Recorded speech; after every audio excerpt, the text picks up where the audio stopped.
All right, we'll get started. Hello, everyone. My name is Greg Lambert. I'm Vice President of Operations for MedStar Ambulance. I'm also a provider, work in the field as an advanced EMT. I've been teaching for about 25 years now.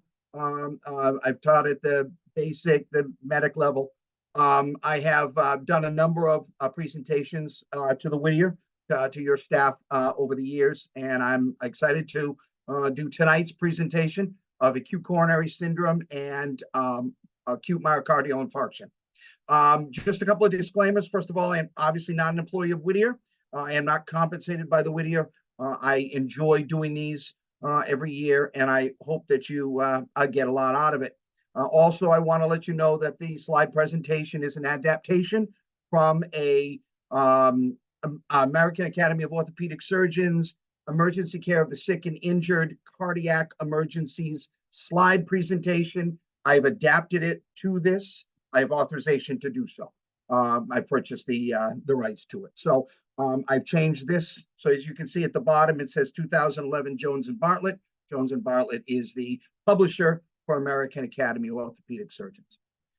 So with that said, I'd like to get started. We're going to cover acute coronary syndrome and acute myocardial infarction. Cardiovascular disease has been a leading killer of Americans since 1900. As we can see, the reason why is because the Industrial Revolution, and we went from an agrarian society to an industrialized society. People didn't work as hard, they didn't work as much, but they eat a lot of processed foods and fats, and that added to it. It accounts for 1 in 3 deaths. Early recognition of acute coronary syndrome and acute myocardial infarction can reduce morbidity and mortality. Very important to get that early because there's a lot of treatments that can be done today. This slide right here, I'm just showing you the heart, getting really quick into it. We talk about the conduction system of the heart and how the heart electrically transmits the signals. You have the pacemaker site in the upper right portion of the right atria, and those intraatrial pathways send the signal all along the atria to contract down. And then they pass through the AV node and the AV juncture that slows that signal. And then the signal goes through the bundle branches to the Purkinje fibers and causes the heart to squeeze up. So it squeezes down into the ventricles and squeeze up into the respective parts of the body. The electrical system controls the rate and coordinates the atria and ventricles. And automaticity, that automatic, it's Latin for automatic movement. Automaticity causes the heart cells to spontaneously contract. We need that because we need the heart. And if you have a cardiac issue and damage to the heart will still beat, albeit on a regular rhythm, but it'll still beat. The SA node, which is in the upper right atria, that's the pacemaker side of the heart. Gets the heart beating at about 60 to 100 beats per minute. That signal travels down through the intraatrial pathways to the AV node, and specifically the AV juncture, which delays that. That beats at about 60 to 80 beats per minute. It delays that signal so that the atria can fully contract and the ventricles can fully fill before the ventricles contract. The myocardium is made up of must have a continuous supply of oxygen and nutrients. From about the 18th day of life, the heart begins to beat and beats at a steady rate and rhythm, barring injury, until you die. So it needs to have that constant supply. Actually, the organ that's most irritable to lack of oxygen is the heart. I know we see the brain and everybody says the brain's the first organ to be affected. Hold your breath and take your pulse. The pulse will change within 30 seconds. It's very irritable, needs a constant supply. With that said, the aorta, the coronary arteries and the aorta, the coronary arteries come off of the aorta before the aortic valve. The heart is actually the first organ to receive that oxygenated blood. Increased oxygen demand of the myocardium is supplied by a dilating or a widening of the coronary arteries, along with increased contraction. We call that inotropic reaction, and increased rate, which is chronotropic reaction. When the heart beats, it puts out the blood. That's its job. Billions of beats and billions of gallons in a lifetime. The heart is a pump, and it must stay primed. Each chamber of the heart, and we have 4 chambers, usually has on full engorgement, fully full, in an adult, about 140 milliliters of blood. When it contracts out about half of that, about 70 milliliters. So when the particular chamber loses half of its volume, it's considered what we call 100% ejection fraction, which we're going to get into in a minute. So approximately 70 milliliters in adults is that stroke volume that leaves that chamber and goes into the next part.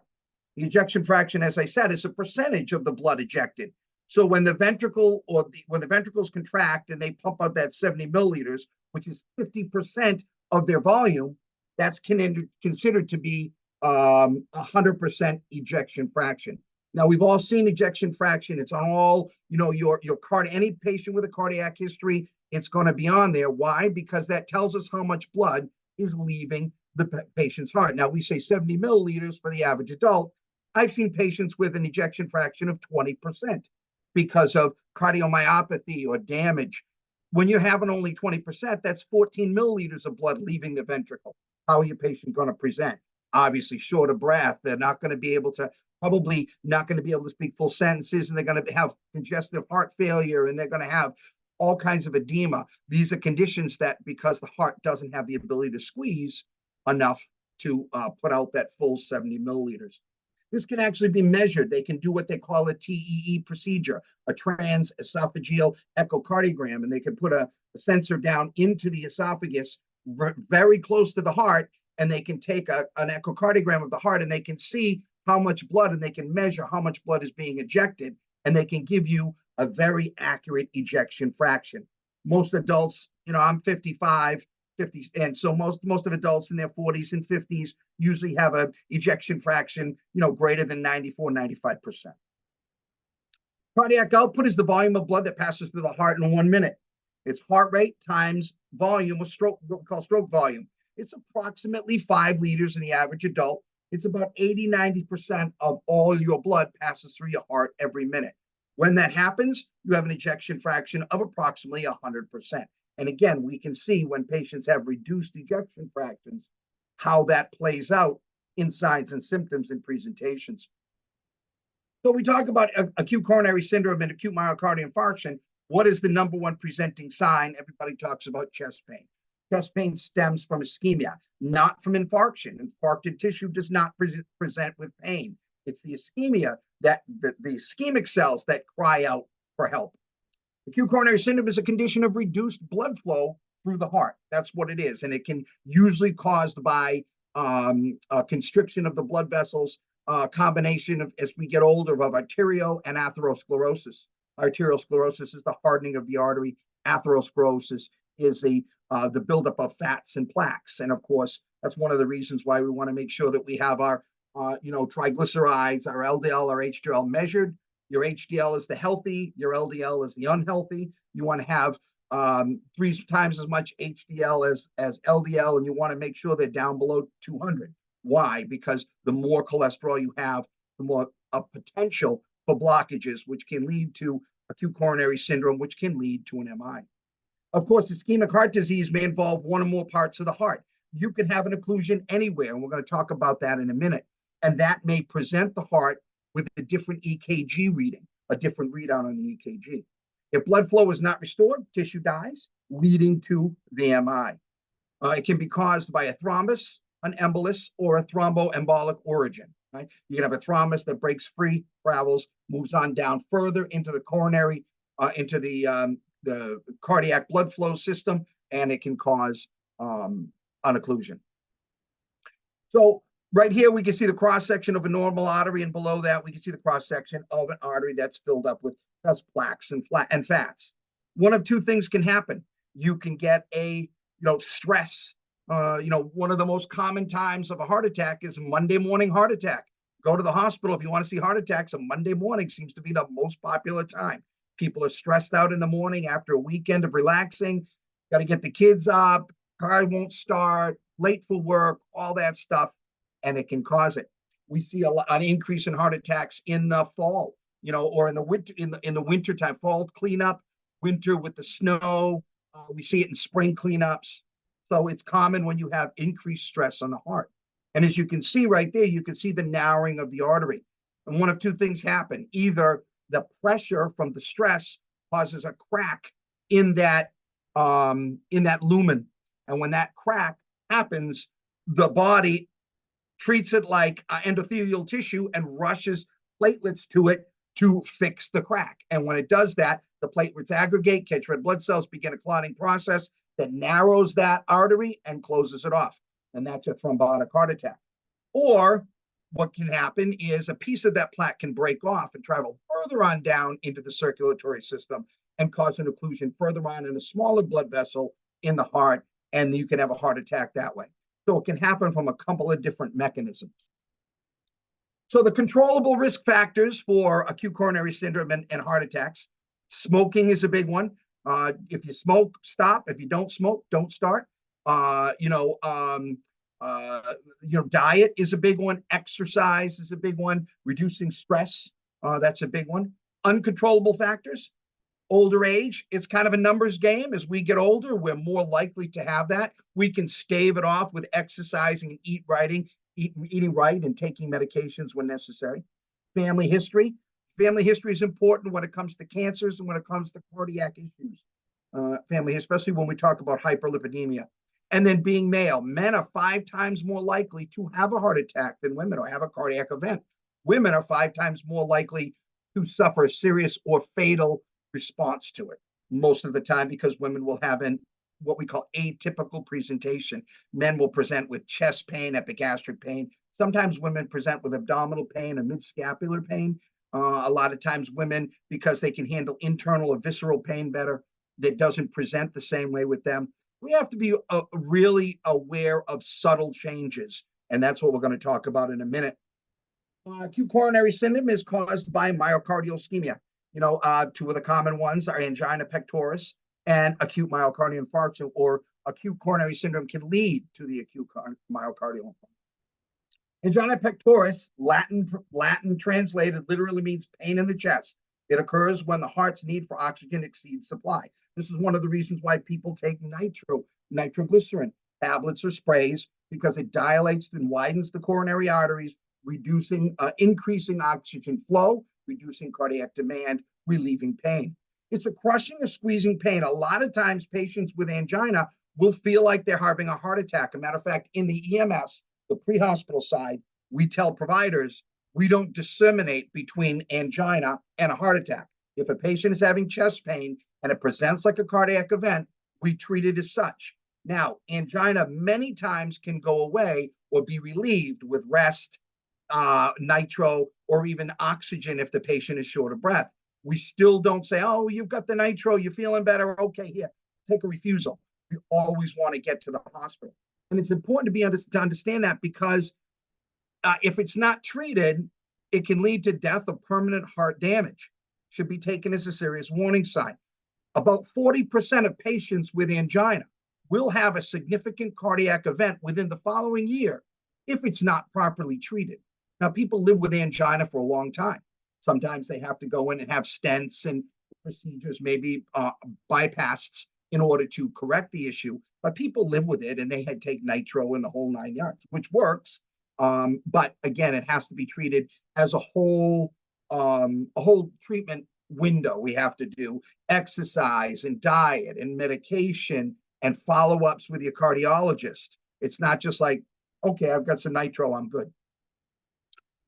So there are 2 categories of angina, or the pain that comes with angina pectoris. We have what we call stable and unstable angina. Stable angina is angina that comes on with stress. We would kind of expect that. We have a patient with acute coronary syndrome, so we know that they have, reduced blood flow to the heart due to, occlusion. So therefore, we expect that.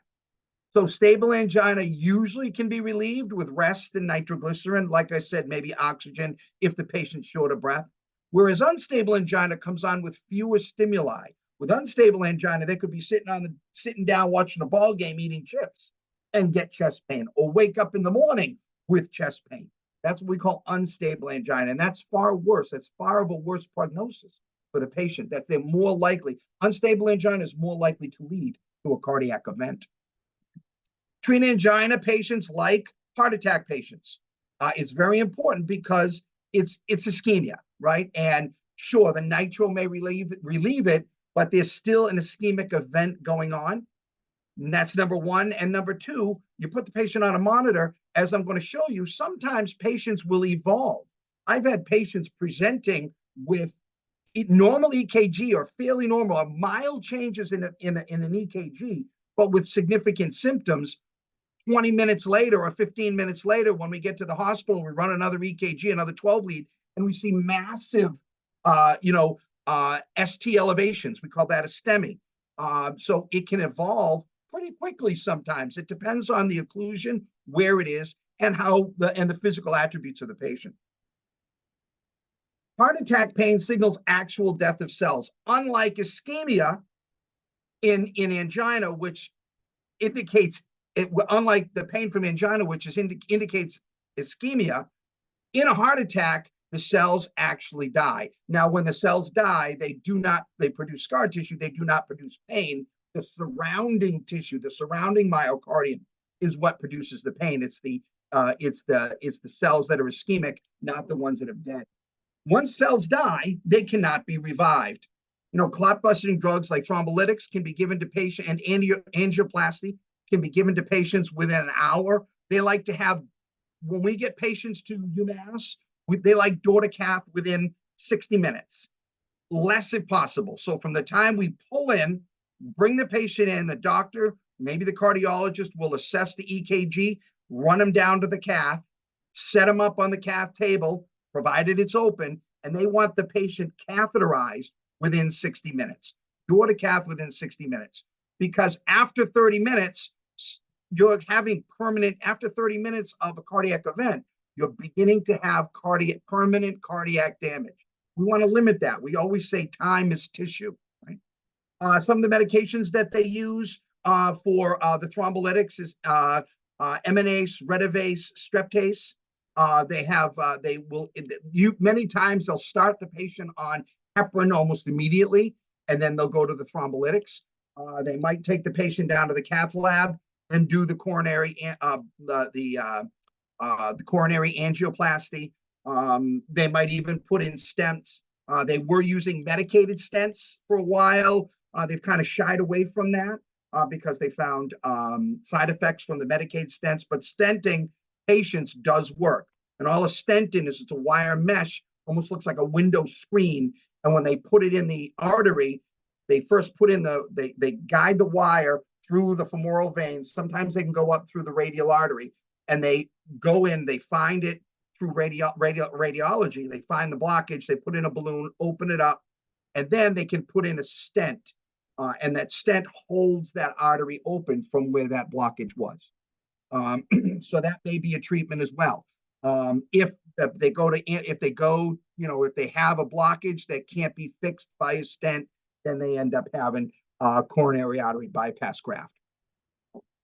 We talk about the symptoms of acute myocardial infarction, which is a heart attack.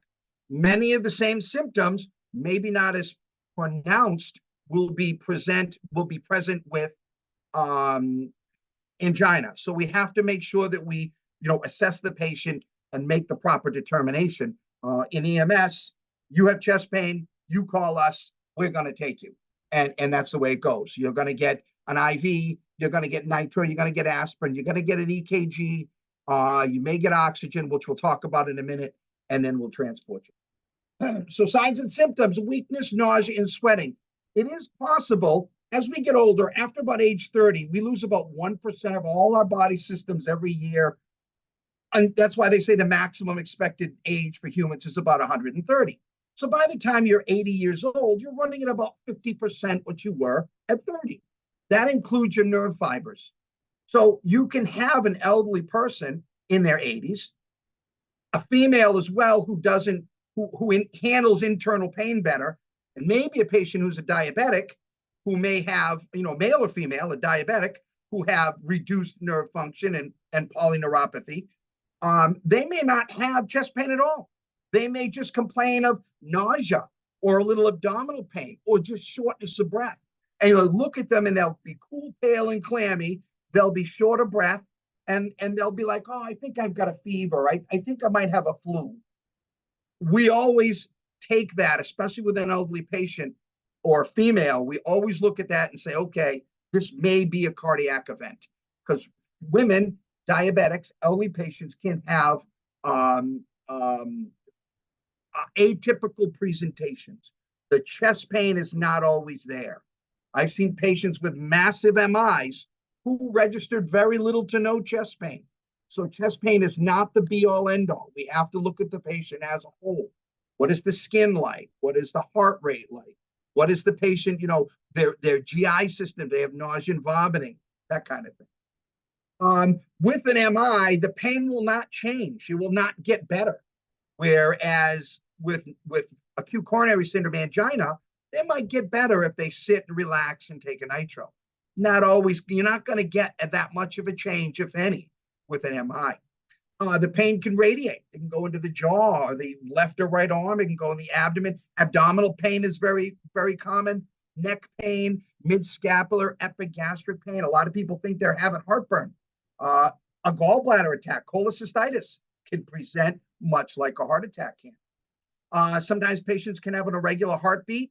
If this has been progressing for a while, if it's been evolving, it can actually have caused damage to the electrical conduction system, leading to an irregular heartbeat. Take a pulse and the patient's got an irregular heartbeat. Do you have any cardiac history? No. Have you ever had a heart attack? No. You're probably having one now. Syncopal episodes, that's not an uncommon thing to happen to patients with MI. Obviously, shortness of breath. Now, we're going to talk about shortness of breath. Oxygen, just like in a stroke, a heart attack does not warrant oxygen just because of the cardiac event. A patient that is saturating well, not short of breath, do not put the patient on oxygen because they find that just with neurological issues, cardiac issues high flow oxygen can actually increase cellular destruction.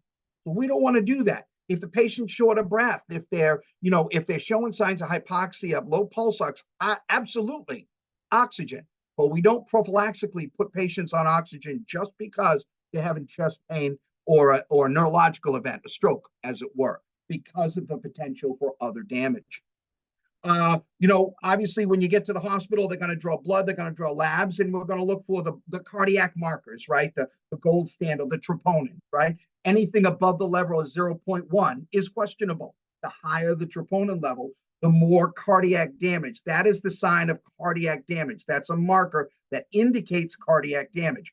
An early heart attack may not have a high troponin, but a later heart attack that's evolving may. That's why it may take a couple of blood tests to really get the full value.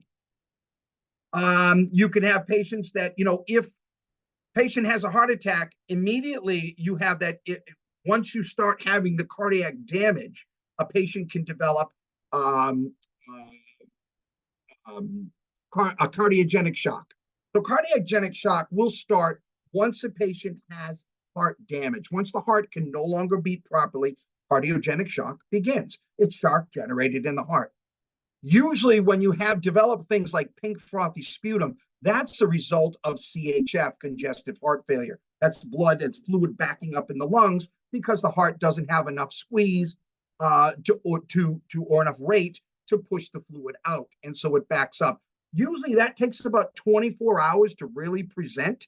So if you have a patient with pink frothy sputum with a cardiac issue, like an evolving cardiac issue, they've had CHF before. They have some pulmonary edema already, because this isn't something that, oh my God, I'm having chest pain and I'm going to start with the pink frothy sputum and the pulmonary edema. That takes time to develop because you have to have that backup of fluid. And of course, with an MI, you can have sudden death.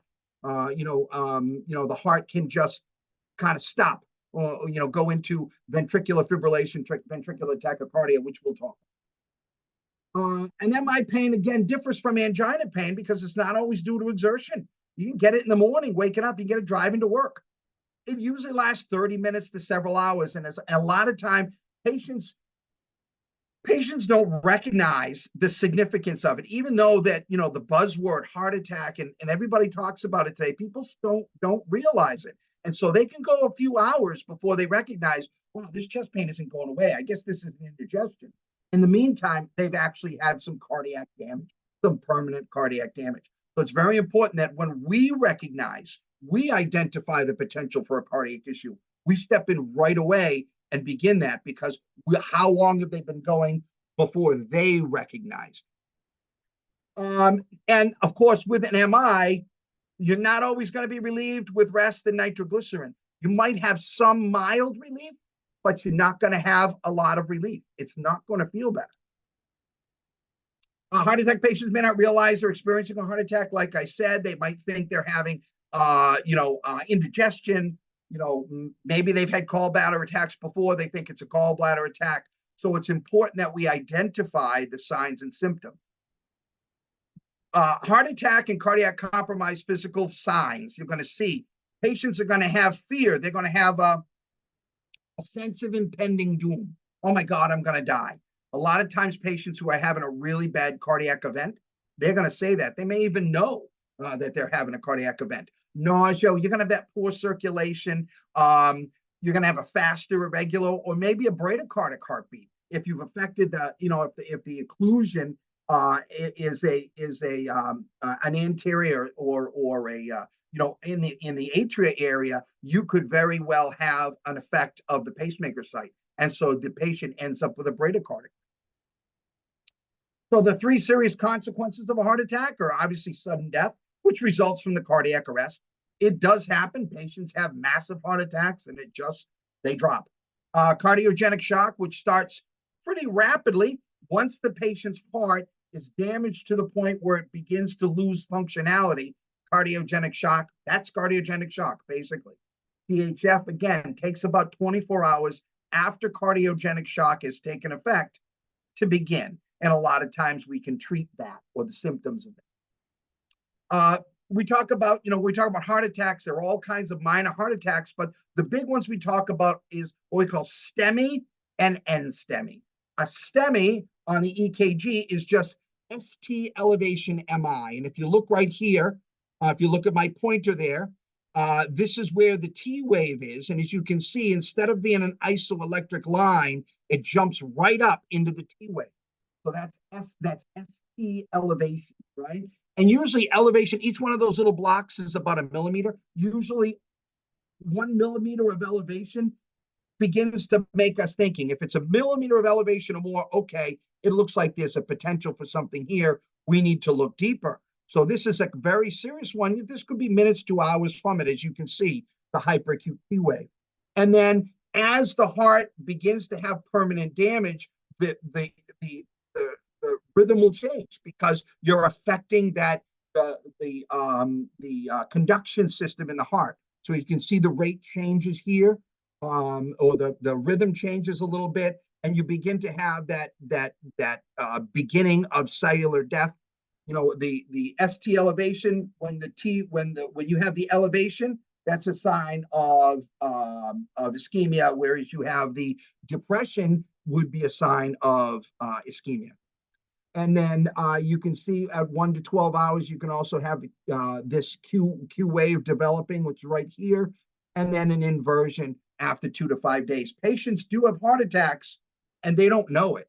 I've had patients, I've dealt with patients who had a heart attack and didn't know it, and 3 months later went to the doctor because they were short of breath, and the doctor put them on an EKG and say, you have, I'm seeing signs of cardiac damage. You've had a heart attack. No, I haven't. I didn't notice that. And sure enough, they did. So patients can have mild heart attacks and not even know it. Of course, the STEMIs are usually the big ones, especially when we have, when we look at STEMIs, we're looking at, on the EKG, we're looking at 2, 3, and AVF with contiguous leads, reciprocal changes on contiguous leads. That can be a global MI. You start seeing global changes on the EKG. Usually that's a massive one. That's not the little one. That's what we call the widowmaker MI. The other one you can have is an NSTEMI or a non-STEMI, where you don't get the ST elevation MI because the occlusion is in a different part of the heart. These are some of the, and I don't like to use that term arrhythmia, because the only arrhythmia is this one, which is asystole. These are dysrhythmias.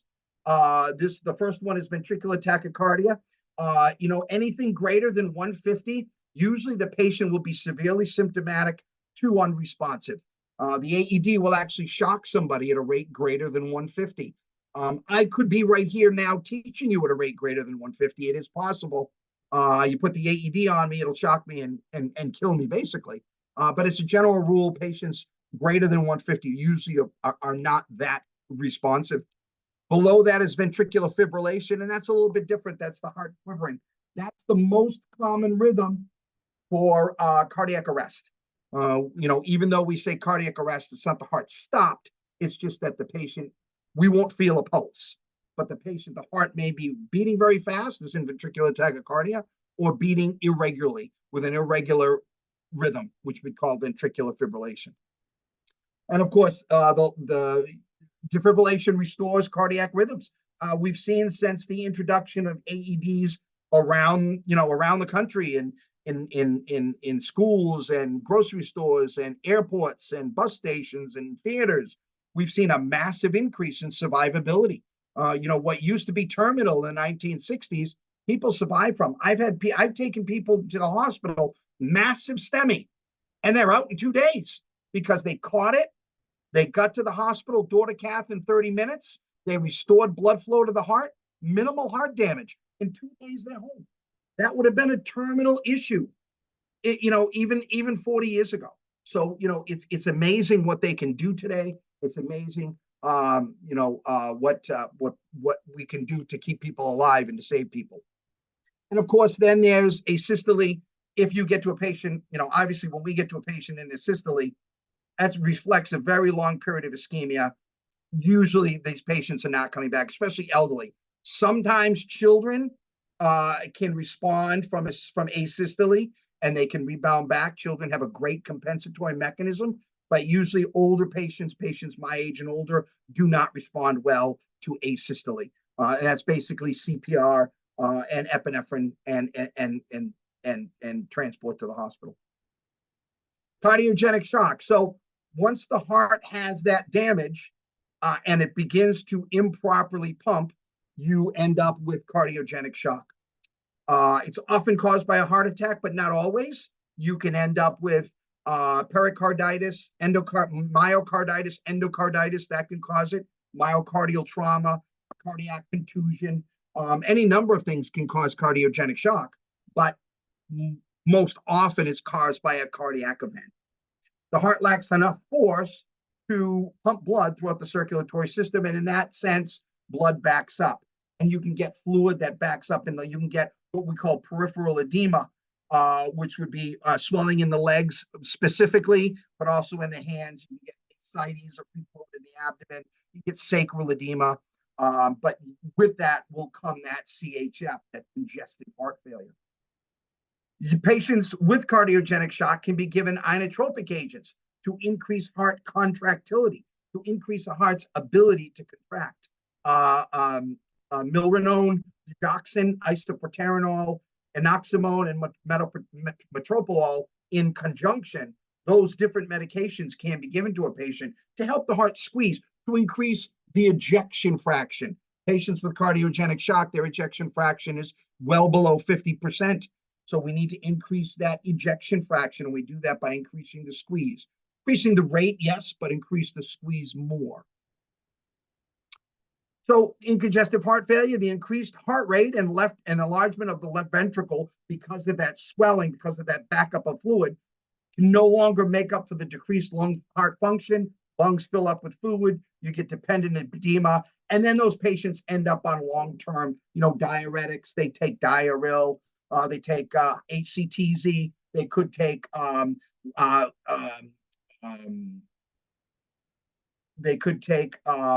Lasix or furosemide, which is a loop diuretic. They could take furosemide, which is a stronger medication, in order to relieve that fluid, to get that fluid out of them, because the fluid that backs up in the lungs. And of course, when we talk about ACS, we talk about MIs, we want to talk a little bit about aortic aneurysms. It's a weakness in the wall of the aorta. We all know what that is. It's susceptible to rupture. You can have an aortic dissection where it develops, or an aortic rupture. I mean, I've had patients I've taken from Lambert Hospital. They're talking when we leave Lambert Hospital and we pull into UMass when doing CPR on them. That's what aortic aneurysms, they can be that fast and even faster than that. The primary cause is uncontrolled hypertension, and we can see it. We talk about the AAA, the abdominal aortic aneurysm, but you can also have a thoracic aortic aneurysm. That most commonly happens in the aortic arch, because as the blood comes out, it hits against the walls of the arch, and so you can develop it in the arch or just after the arch in the descending aorta. Obviously, it's uncontrolled hypertension. The pounding of the heart beating against the walls of the artery changes the cellular structure and makeup of the artery, weakens it, and you have the 3 layers of the artery. The blood breaks through the lumen, the tunica intima. The tunica media is just muscle. The blood travels through that very easily. And then the tunica adventitia, which is the tough outer fibrous layer, that's the one that holds like a balloon, and it balloons. And I've seen pictures of aortic aneurysms like 7, 8, and 9 centimeters, which is 2 or 3 inches, the size of a good-sized golf ball or even bigger, on the sides of the aorta. So you can have some big, massive ones.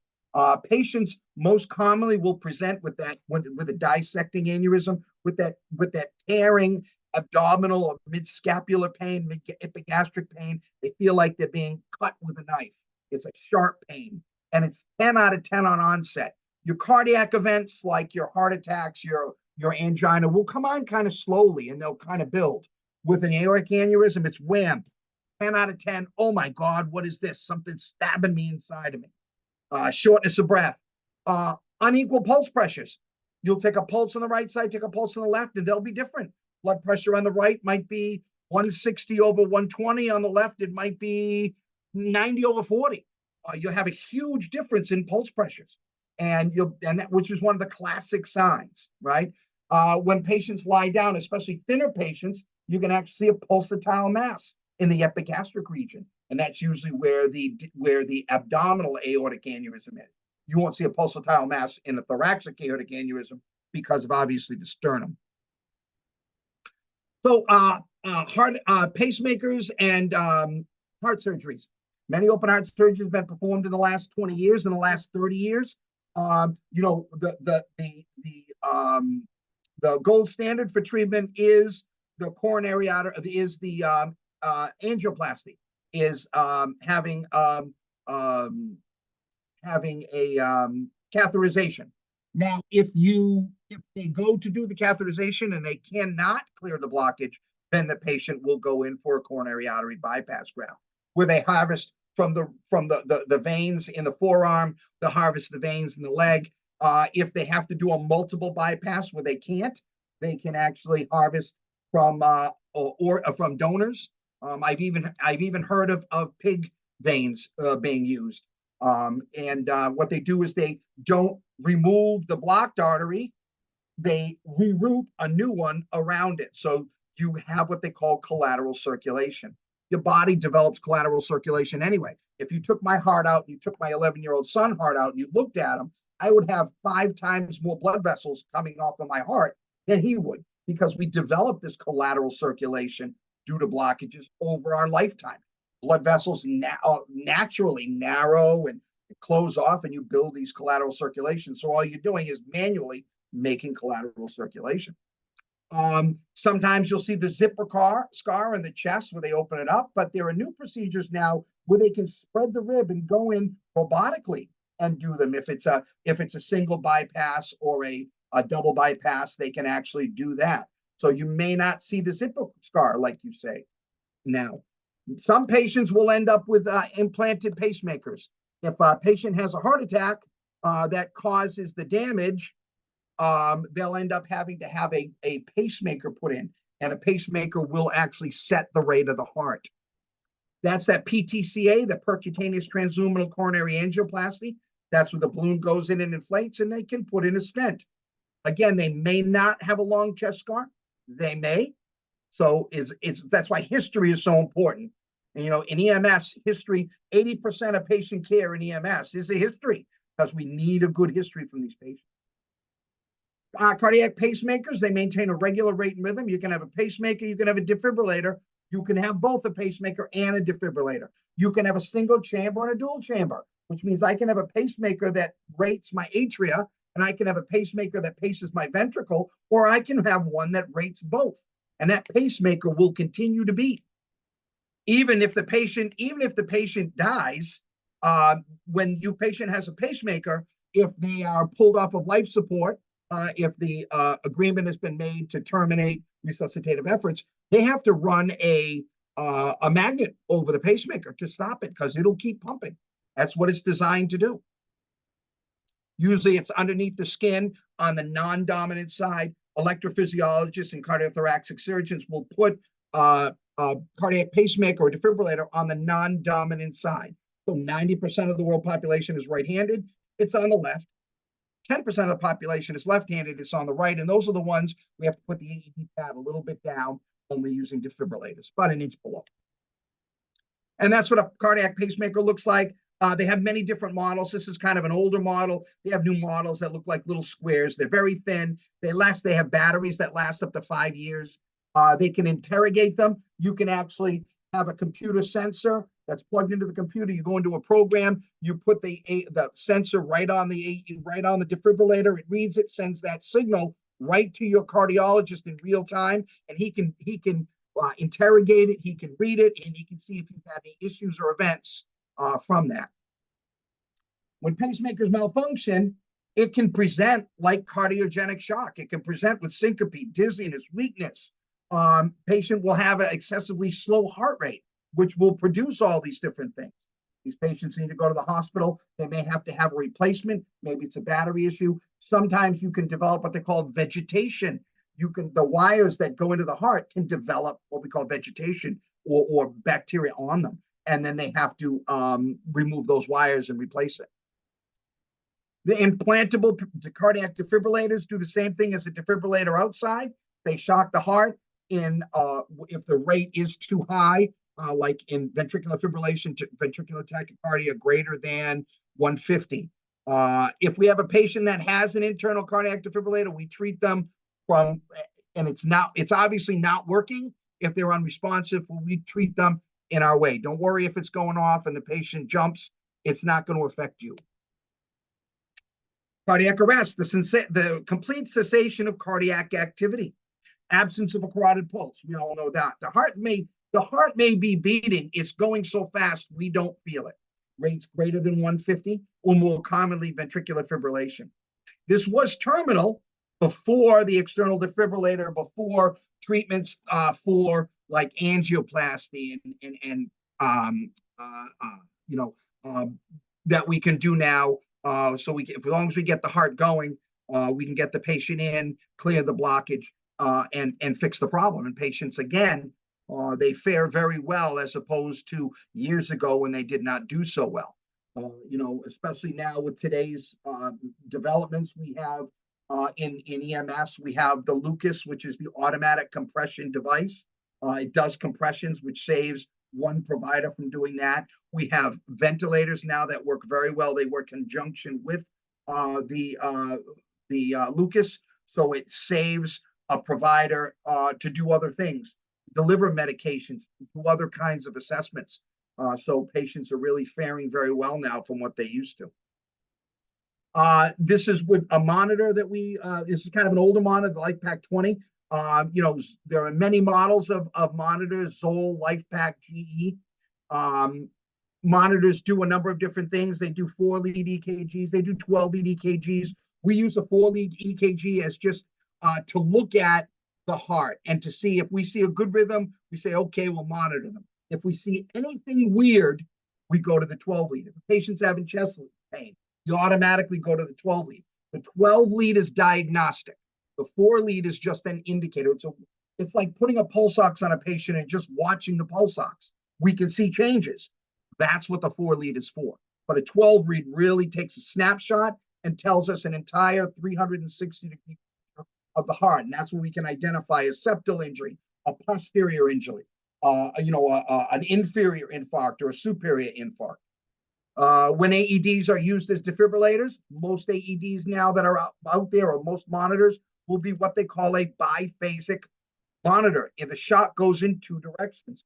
The old monophasics, you had to deliver a 360 joule shock was your maximum. Now with the biphasics, you can deliver 200 to 300 joules. Less energy, less damage, but it actually has more effect on the heart because the electricity travels in two directions.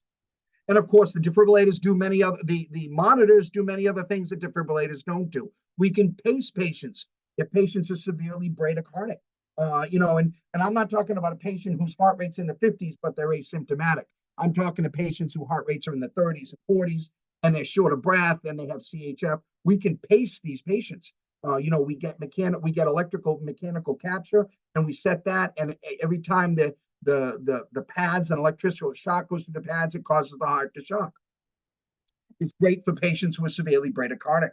We can measure end-tidal CO2. We can measure SpO2. Like the life packs, and we use the Zoll monitor, can actually tell us the success of compressions. We can actually see by looking at the monitor if a compression is good, if it's the right rate and the right depth. It also can tell us if we're ventilating properly or over-ventilating in a patient with a head trauma. So monitors have come a long way. As a matter of fact, MedStar is the first ambulance company in the state to acquire the Zoll X Series Advanced, which has the head trauma capabilities, which can measure end-tidal CO2, it can measure carbon monoxide, it can measure cyanide poisoning with the RAD57 option. So it's got a lot of different options. They've come a long way between ventilators and monitors and compression devices. We've come a long way in increasing survivability, and it's not even just mortality, it's morbidity. It's getting patients back discharged from the hospital with a good quality of life. That's what it's all about. So that's about it for me. I hope that didn't run too long. Does anybody have any questions they'd like to first of all, I'd like to say thank you very much for your attention. I hope that you got a lot out of it. Does anybody have any questions for me?